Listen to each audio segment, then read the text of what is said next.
Oneness. Oneness. Oneness. Welcome to the Oneness Movement for Humanity. Our collective destiny is glorious. Let's work together. Hi everyone, my name is Mit Gopal. Today's podcast is a reading from my book, Preserving Oneness of Humanity.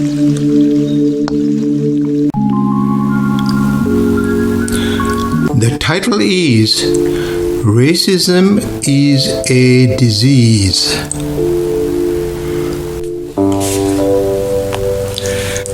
Racism is a social disease. Its affliction on the organs of humanity goes back a long time. Ever since groups of different colors and ethnicities were forced to coexist. There is a parallel between discrimination based on racial boundaries and countless physical illnesses that humans have suffered. The great news is that in the last 100 years, science has made incredible progress in finding the cure for killers such as smallpox, polio, measles, yellow fever, malaria, typhoid fever, and whooping cough, to the point of totally eradicating them in some parts of the world. It begs the question, why is racism still so rampant in most parts of the world? In the last decade, this destructive ailment has floated to the top of our consciousness, making headline news worldwide. Racism is a belief that each race possesses characteristics or abilities specific to that race to distinguish it as inferior or superior to another race or races. In times past, racism has been contemplated by politicians, philosophers, writers, poets, essayists, academics, and commoners. Each has given a commentary based on their personal beliefs, experiences in society, and understanding of human nature. However, thinkers of our modern age, regardless of their differences, are coming to one common conclusion: racism is evil. Racism puts certain groups at a disadvantage. A pattern of race differences has created income inequalities, health disparities, and differences in academic achievements. However, some unfairly blame racism for certain social injustices without looking at other causes such as education, family values, and acquisition of marketable skills. Thinking about these problems raises many questions. What is the nature of this illness? Who is afflicted by it? How can we eradicate it? As I read books on this subject, talked to experts, and reflected on it, I discovered the complexity of this problem.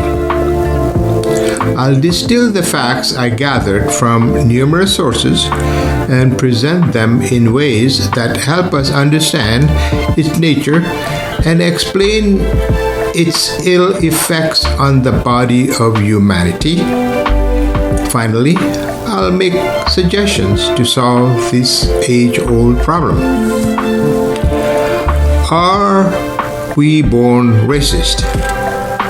Some assumes a position of privilege is a birthright. other believes being born into a certain caste or race dooms one to an unfulfilling life without hope of achieving one's purpose and dreams. Therefore, it is important to examine whether the family into which we are born predisposes us to a certain belief or whether other factors play a role. When it comes to physical deficiencies, it is a fact that some babies are born with diabetes, heart problems, or other health issues. At this early age, many factors determine one's physical well-being, but according to science, we inherit many characteristics from our parents through the genetic code. Do we inherit racism? Are babies born racist? Scientists disagree on the answers to these questions. Kang Lee, a neuroscientist at the University of Toronto, has studied facial recognition in babies from birth. His reports show that infants possess no bias or negativity to people they are not familiar with until 6 months old. He concludes that a preference is developed towards people of their own race. Andrew Barron, an associate professor in the Department of Psychology at the University of British Columbia, who also studies biases in babies, came up with a different conclusion. A baby staring longer at a familiar face, as in Dr. Lee's study, does not necessarily indicate racial preference, Barron explains. But they could be looking at something in the face other than race. Because it's new and strange, there could be other interpretations. Psychologist Phyllis Katz, studying behaviors in 6-month-old infants, determined that infants do in fact register differences in skin color. However, these findings do not conclude that infants are racist. According to Katz, they simply mean that infants are able to register facial characteristics and they have not learned to attach any social meaning. Social environment in later life shapes their thoughts and adds significance to it. Based on my own interactions with and observation of babies, I agree with Barron and Katz. When my children were young, they more often jumped to my wife's arms, a white person, than mine, a brown-skinned person. I interpreted that action as smart because they knew at that tender age where to find food, love, and comfort. As adults, they still prefer their mother over their father for certain needs. Are they racist? Of course not. In fact, many times white babies stare at me. It is hard to interpret what is going on in their minds at this stage of their life. They are so hungry for knowledge. What is the nature of this illness? My study shows that we are born without prejudice, but we may catch it during our developmental period.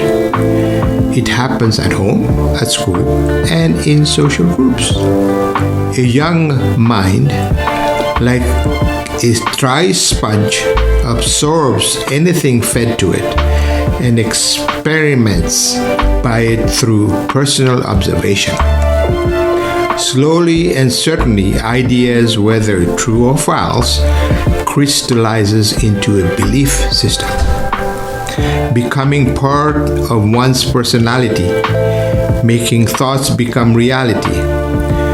Do we not talk to our children about how good or bad other groups are? At dinner time, do adults tell stories about the behaviors of certain groups? This kind of petty talk, misinformation, and prejudicial remarks happen in all groups: whites, blacks, Asians, and aboriginals. During the formative years, young, knowledge-hungry minds with limited rational ability to learn from everything thrown at them. Many adults intentionally teach prejudice to their children as their way to hand down their dearly beloved held values. When the time came to teach my children, both my wife and I said nothing derogatory about any race or any group. Rather, we taught them to see everyone as humans who have the potential to achieve great deeds regardless of background. Albert Memon, a professor emerite of sociology at Paris-Nanterre University and author of several books, investigated racism as a social pathology and called for its eradication. He said, "We are all tempted by racism. There is in us a soil prepared to receive and germinate its seeds the minute we let down our guard. We risk behaving in a racist manner each time we believe ourselves threatened in our privileges, in our well-being, or in our security." Anne Morning, assistant professor of sociology at New York University, studied thought processes of scientists and what they teach about human differences. In her book, The Nature of Races, she explained our understanding of racial difference are undoubtedly shaped by our families, friends, neighbors, and peers. But in a society where racial classification pervades bureaucratic life, our everyday experience in settings such as school, companies, agencies, medical offices also leave their mark on our notion of race. As suggested by these studies, humans catch this disease after birth through the environment we live in. Prejudices infect our personal perception.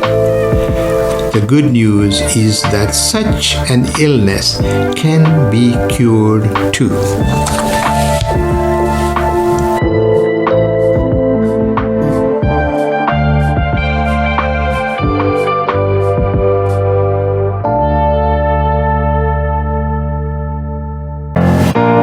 Thanks for listening.